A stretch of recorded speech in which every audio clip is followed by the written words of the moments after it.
Welcome to another video, guys. My name is Joey Van Veen, coming to you from the not so sunny Brisbane, Queensland, Australia. And behind me I have my 1993 model twin turbo Toyota Supra. So over the past few weeks I've been trying to eliminate a few dramas with the car. So we do have a really odd hunting idle, and we have a misfire issue on the car. So please watch those previous videos to see what I have fixed so far.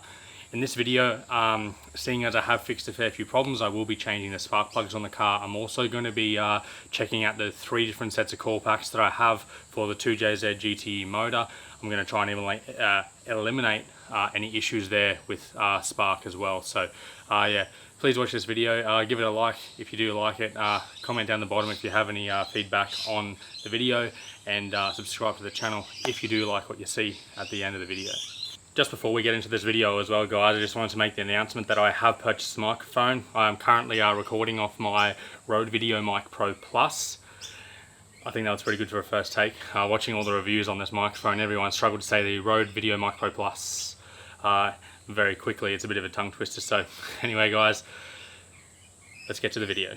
Pretty much, I've been over my coil packs. So these are the original coil packs out of this car, and every single coil pack is actually split, something I couldn't see before because I have really bad vision. You guys won't be able to see it because it's not going to focus on that anyway, but let's go check the coil packs that I put in there and see if they were an issue. If they are an issue and are cracked, we're going to check the coil packs on the red Supra, and if they're cracked, then we know that it's not the biggest issue because the red Supra runs really well. So let's get on to that. Okay, like I've done plenty of times before, is oil cap off, coil pack cover off, boom, like so. I will screw these guys back in so then I don't lose them.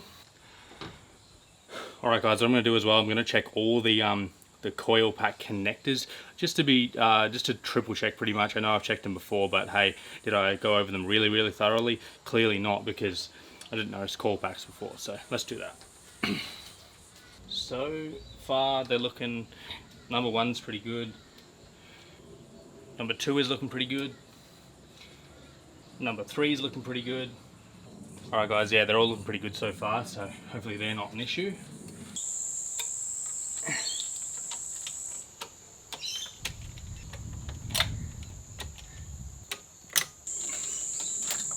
Alright, let's inspect coil pack number 1. So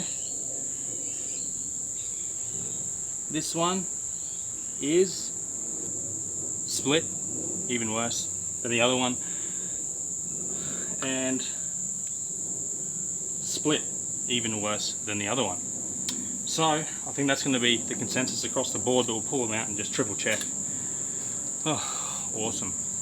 Spark plug number 1. Spark plug number 1, guys, is once again fairly black. So basically what I was explained as well was, so on the inside of the plug, which you won't be able to see, it's usually white here, which is the porcelain part of the spark plug, I believe, if that's the correct term.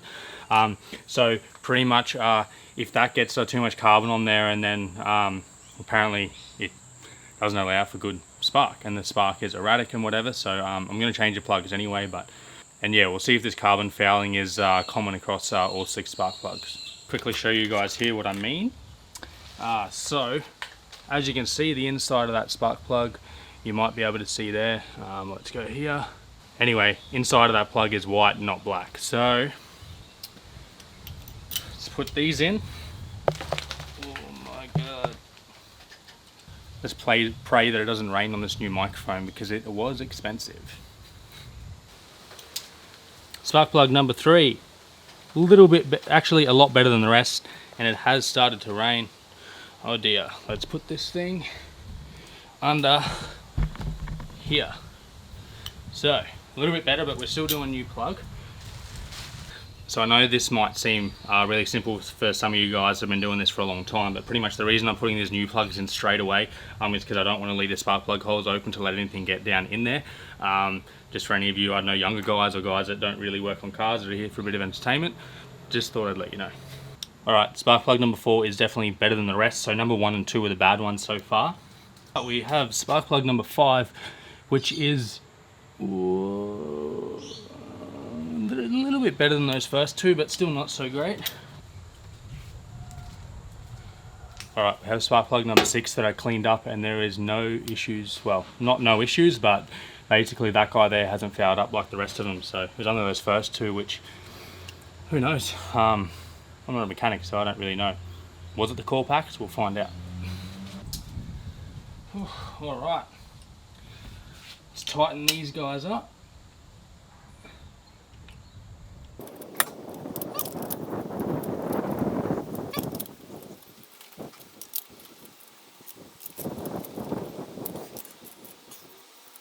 Alright guys, I've tightened all those up. Now we can take the cool packs off the red Supra and we will see if they're split as well. It ever so slightly started raining, so I didn't get to show you guys the red Supra pulling these out. However, it does have diagnosed a rocker cover leak on the red Supra, so I'll have to fix that. But I haven't checked the actual coil pack. These ones, well, that one's slightly split.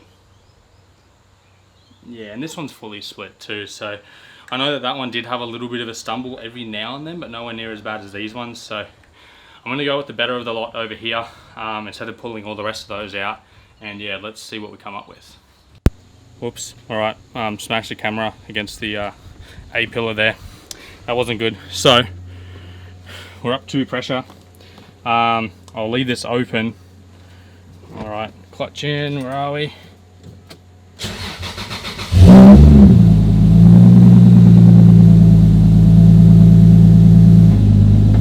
Okay. Like last time, it didn't actually start misfiring until I guess it started to warm up. So we'll wait for it to warm up and we'll see what it does. The idle's staying steady for now, and the idle is meant to come down as it does warm up. I think I have smudged the lens. I'm just going to go and quickly clean the lens whilst this warms up. It's either the dynamic range is playing up or I've damaged the lens. I don't really know. Anyway, basically, it's holding a steady idle at 1,000 revs. It hasn't misfired yet, but I said that last time when I got out of the car, it was misfiring. So let's get out of the car and go and have a listen.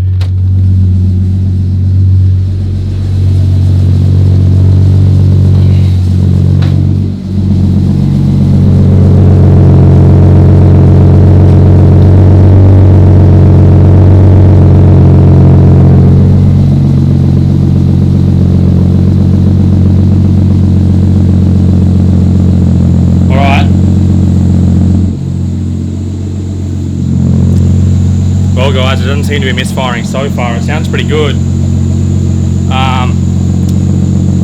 So far so good. Let's get under the engine bay. Oh, sorry, under the engine bay usually tells us a little bit more.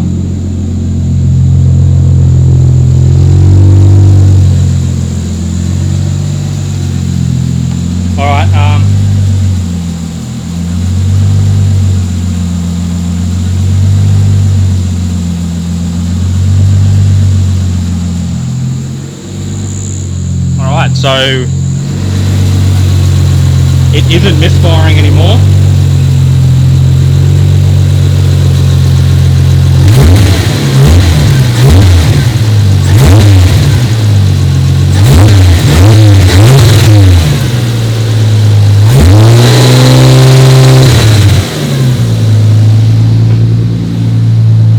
It hasn't warmed up completely, so we won't jump for joy just yet, but I think we're going to have some luck. It is kind of, the idle is sort of going up and down just that little bit. It could be vacuum leak or that kind of thing somewhere. It could be the PCV valve as well. Hopefully you guys can hear me, but it's pretty loud back here. It's definitely not misfiring. The idle is a little bit, but it's not misfiring. Whoop. Alright, I'll show you guys in the car quickly.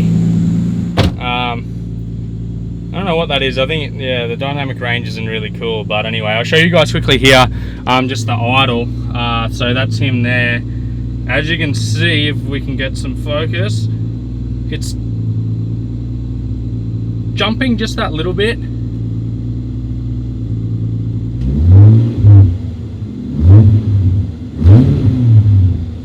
we'll wait for it to warm up completely. I remember in my last video, some of you guys might be annoyed with me. I was revving the car whilst the car was still cold. As a few tests have been done, like a car even at a quarter of the way up the heat, up the temp gauge there, it actually isn't fully warm and not ready to be revved, or I guess yeah, given a heap of gas. So the revs should eventually come down, so we'll see what happens. I think it's just fogging up in here, but anyway guys,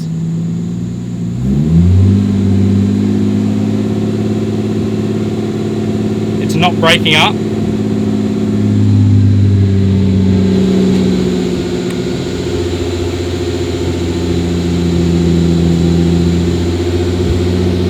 Yeah, it is. Damn.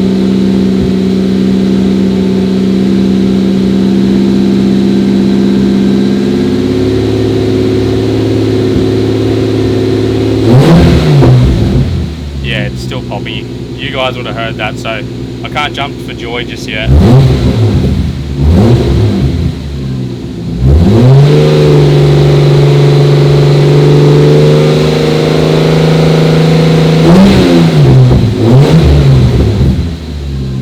Stale fuel. I really should have put new fuel in this as well, just to check for stale fuel. That's what I'm going to do next. I won't run it too much longer, because if I do anything to these plugs, then it's another waste of 30 bucks. So yeah, so the lens is definitely dirty. I got to clean that, but I've got the idle to come down now. It does seem that little bit better.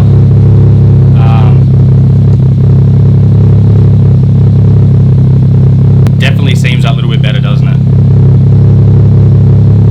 It was popping and doing whatever it wanted to before, so the idle has come down to around 600 and it's idling quite nicely. That's sort of where we want it to be.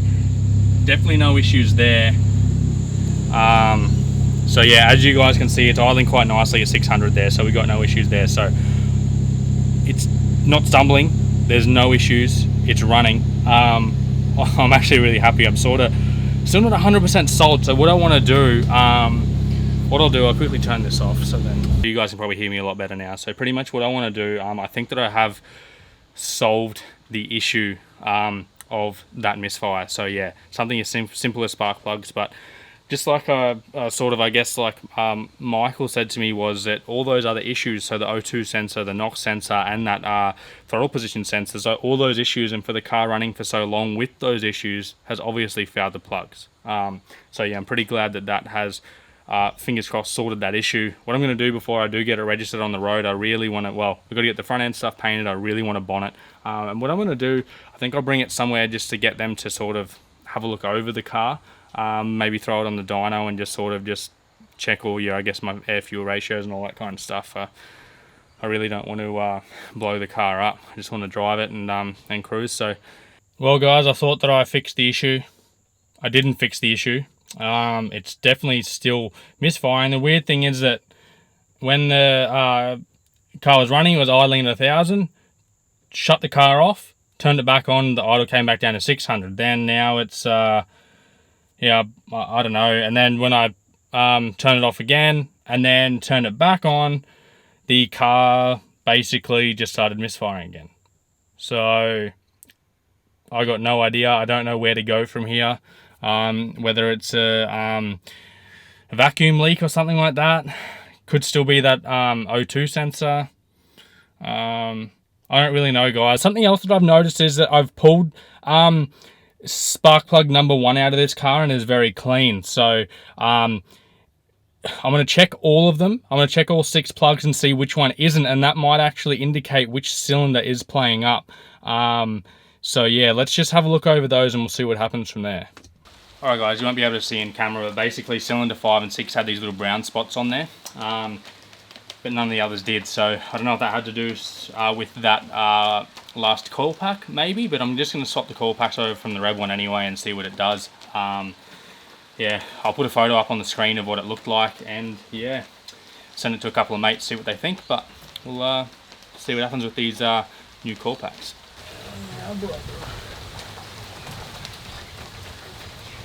Alright, as you guys can see, as you guys can probably see, the weather is deteriorating pretty badly. It's raining a hell of a lot. So Right guys, as you guys can probably see, the weather is deteriorating pretty badly. We have the red Supra coil packs in the car with decent rubbers on them.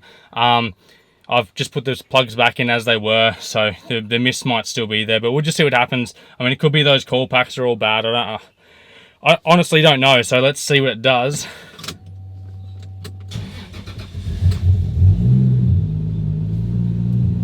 I mean, who really knows? Those two rear plugs now could be fouled for all we know. Getting new rear plugs might fix the issue, but we might have diagnosed that it was that last coil pack that was the issue, so maybe 2 new plugs will fix it all, because it definitely is still stumbling. So it would seem, whilst I've been diagnosing all these issues, I had a problem with the starter motor. I tapped it a couple of times and the car started again, so unfortunately I'm going to need to replace that. That will give me the opportunity to muck around with the intake manifold though. I'll be able to clean that one up. It has basically been modified already, however the job wasn't finished, so I'll get the chance to finish that off. Secondly, something that I noticed, I'll quickly show you guys here. Basically, I touched the wiring for the water temp sensor to the ECU, and you can see down here, hopefully you guys can see that, but basically it fell apart. So, a faulty water temp sensor on a JZ motor, for any of you guys that have worked on them before, will cause a jumpy idle, or a hunting idle is the how they refer to it. So that jumping idle there, it will also alter the way in which the car operates when it's hot or cold. So pretty much when the car's cold, it has a, I guess you could say like a hot start idle, and then it'll alter the fuel and air ratios for when the car is hot. Anyway, don't quote me on that, because that's just sort of a basic run through of how it all works. So basically, what we do know is if that ECU temp sensor is playing up, then the car definitely won't run right. It will definitely misfire, and the idle will definitely hunt. So I've ordered that plug off eBay. It is going to arrive tomorrow. So that's we're gonna have to wrap it up here, guys. Pretty much, like the video, comment down below if you have any feedback for the channel, and subscribe if you like the video as well. Thanks for watching, guys.